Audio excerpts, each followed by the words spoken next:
Et notre invitée ce soir pour parler de ce prix Nobel de la paix, Ingrid Betancourt, bonsoir. Bonsoir. Merci d'être avec nous. Je rappelle que vous êtes ancienne sénatrice colombienne, que vous avez été otage des FARC pendant 6 ans et demi, entre 2002 et 2008. Vous étiez au moment de votre enlèvement candidate à l'élection présidentielle.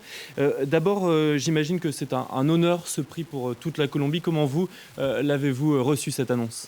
Avec beaucoup de joie, beaucoup de fierté aussi pour la Colombie, mais aussi un sentiment de justice pour le président colombien Juan Manuel Santos, qui a mené un combat presque solitaire, non seulement faisant face aux FARC pour cette négociation, mais aussi à une classe politique qui lui a mené la vie dure. Justement, le rôle du président Santos, c'est lui seul qui a reçu ce prix, et non pas les FARC.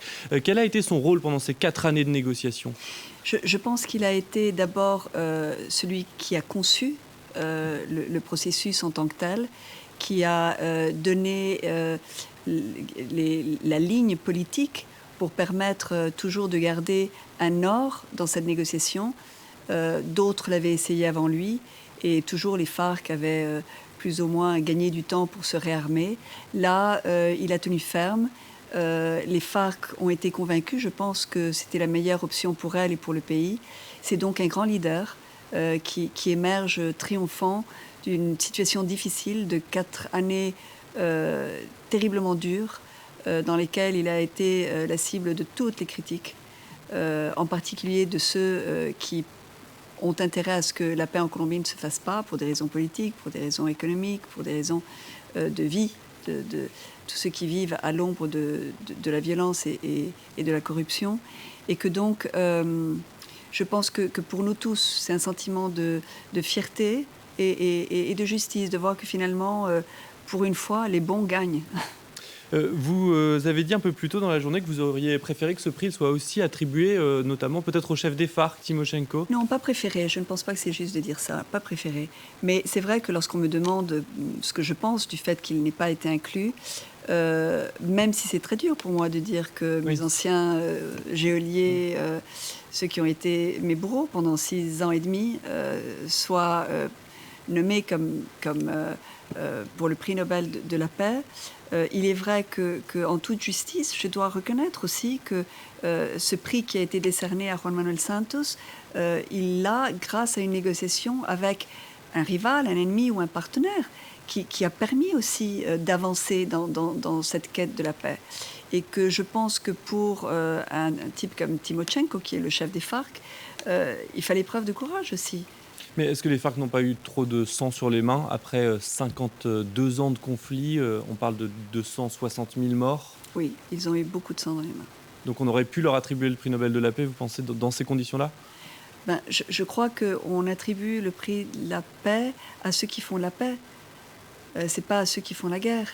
Et là, nous avons, un commandant qui a fait la guerre, qui a les mains tachées de sang, mais qui, à un moment donné de sa vie, se rend compte que ça a été une erreur, qui a le courage de rectifier, de dire que c'est pas le bon chemin, et qui prend les mesures pour que son organisation, 1, se démobilise, 2, rende les armes, 3, accepte de passer en face d'un tribunal de justice qui va les juger, qui va les condamner.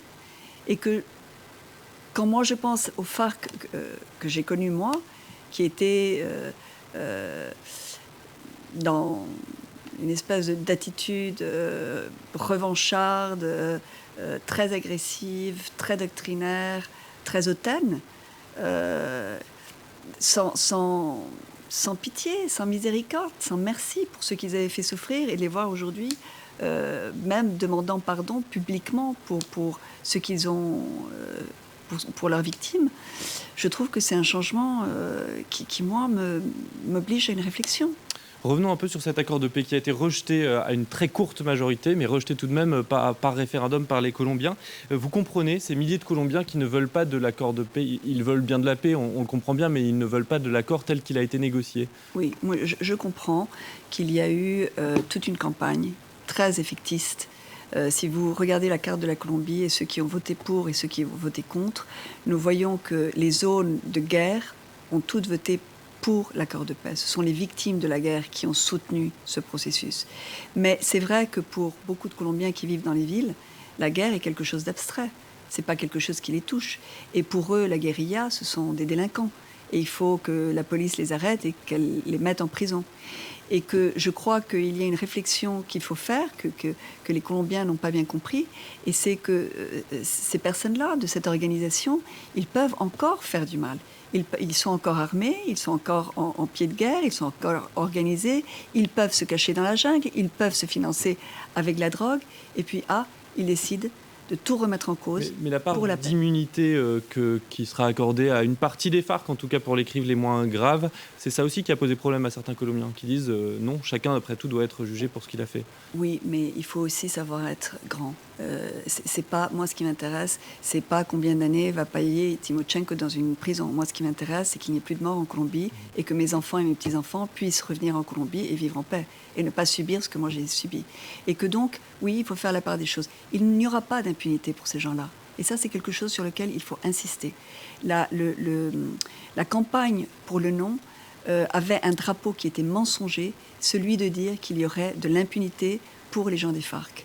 Moi, j'ai lu cet accord ligne par ligne. Évidemment, je suis victime, donc j'ai envie de voir que ça ne va pas être quelque chose qui n'est pas moralement acceptable. Et moi, je me sens tranquille de voir que, oui, ce n'est peut-être pas un accord de paix idyllique, il n'est pas parfait, mais qu'est-ce qui est parfait entre êtres humains ? Je pense que la perfection est toujours à contre-courant de ce qui est possible. Et moi, je veux du possible, je veux du certain. Et le processus va donc se poursuivre. On verra cela au cours des prochains mois. Merci beaucoup Ingrid Betancourt d'être venue ce soir sur le plateau de Paris Direct pour nous donner votre sentiment après ce prix Nobel de la paix.